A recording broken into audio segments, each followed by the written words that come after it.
राधे राधे। मैं हूं बबीता और आप देख रहे हैं सच्चे सनातनी ऑफिशियल चैनल। तो बहुत बहुत स्वागत है आप सबको मेरे इस नए वीडियो में। आज का जो प्रसंग है वो ये है कि हम सब प्रधानमंत्री से एक प्रार्थना कर रहे हैं, गृह मंत्री से एक प्रार्थना कर रहे हैं। और वो प्रार्थना ये है कि प्रधानमंत्री जी, आप कहते हैं कि देश को आगे बढ़ाना है, देश को समृद्ध बनाना है, तो कैसे आप देश को समृद्ध बना रहे हैं? आप जितना कर रहे हैं वो बहुत अच्छा है, बहुत अच्छी बात है, बहुत अच्छा कर रहे हैं, लेकिन आप एक बात पे बिल्कुल भी ध्यान नहीं दे रहे हैं। ऐसा हम नहीं कह रहे हैं, पूरा पब्लिक कह रही है। पब्लिक मतलब समझ रहे हैं, जो सरकारी नौकरी में नहीं है। पब्लिक मतलब जो नेता नहीं है, वो लोगों का यही कहना है कि सबसे ज़्यादा तो हमारा देश में भ्रष्टाचार बढ़ा हुआ है, सबसे ज़्यादा। आप जो ईडी के छापा विरोधी नेता दलों पे मरवाते हैं, ये तो बहुत अच्छा करते हैं, करना चाहिए, हम सब आपके साथ हैं। लेकिन एक कमी आप क्या छोड़ते हैं पता है? ईडी का छापा सबसे बड़े बड़े जो सरकारी कर्मचारी हैं ना, जितने भी सरकारी आईएएस और सरकारी आईपीएस लोग हैं ना, ये सबके घर में ईडी का छापा होना चाहिए। और जब इन लोगों के ऊपर ईडी का छापा होने लगेगा ना, और जितना इन लोग का इनकम है, जितना आप पेमेंट देते हैं, उसका से करोड़ों करोड़ गुना ज़्यादा इन लोग की जब संपत्ति निकलेगा ना, उसके बाद आपको समझ में आएगा कि इन लोग के पास इतना संपत्ति कहाँ से आया। लेकिन आप ये काम नहीं करते हैं, और ये काम जो आप नहीं करते हैं ना, इसी का फायदा हर आईपीएस लोग उठा रहे हैं।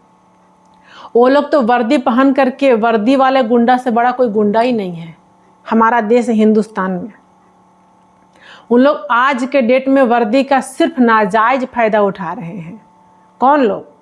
जो आईपीएस लोग हैं, समझे, जो आईएएस लोग हैं, वो लोग सिर्फ अपना पद और अपना वर्दी का नाजायज फायदा उठा रहे हैं। अब पब्लिक, हमारा आज देश का सबसे बड़ा दुर्भाग्य क्या है? जो हमारा देश का रक्षक था ना, जिसको आप रक्षक बना करके रखे हैं कि हम मेरा पब्लिक को आप लोग रक्षा करना, वो रक्षक नहीं रह गया। आज वो भ्रष्टाचारी के चक्कर में भक्षक हो गया है। वो किसी भी तरह से सिर्फ पब्लिक से पैसा तसीलता है वर्दी पहन करके। आइए कभी पब्लिक बन करके कभी थाना में जा करके देखिएगा, अपने कोई निजी जन को, जो नए आपके लोग होंगे, जिनको लोग नहीं जानते होंगे ना, उनको कोई साधारण से पब्लिक बना करके कोई थाना में भेज के देखिएगा, उनको कभी किसी डीएसपी के पास भेज करके देखिएगा, उनको कभी किसी एसपी के पास भेज करके देखिएगा।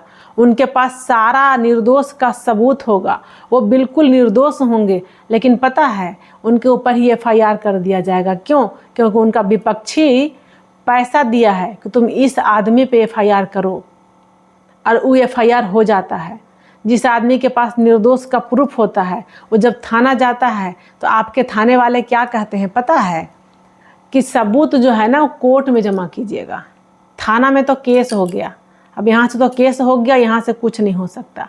उसके बाद जब आदमी डीएसपी पास जाता है तो मोदी जी, पता है डीएसपी क्या बोलते हैं? कि मेरा तो काम नहीं है थाना में क्या हुआ क्या नहीं हुआ, यह तो थानेदार का काम है, मेरे पास तो केस आता है, हम तो उसको रजिस्टर्ड कर देते हैं। यानी डीएसपी साहब को जांच से कोई मतलब नहीं है, वो तो सिर्फ रजिस्टर्ड करते हैं केस को। इसमें भला उनका क्या दोष है? कौन निर्दोष जा रहा है, किस पर केस हो रहा है, वो तो थाना जानेगा।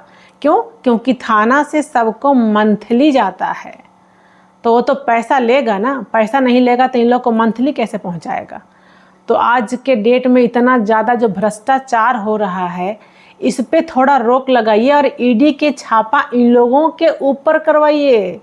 नेता पे तो करवा रहे हैं, मंत्री विधायक पे करवा रहे हैं, बहुत अच्छी बात है, बहुत ही अच्छी बात है, लेकिन आईएएस और आईपीएस लोग पे भी करवाइए। ये सारा पब्लिक का मांग है, क्योंकि आज हमारा भारत का सबसे बड़ा दुर्भाग्य है कि यहाँ इतना भ्रष्टाचार है, कोई भी सरकारी काम कराने के लिए आप अगर एक साधारण इंसान निकलता है तो उसको जितना का काम होता है उसका 3 गुना कीमत चुकाना पड़ता है।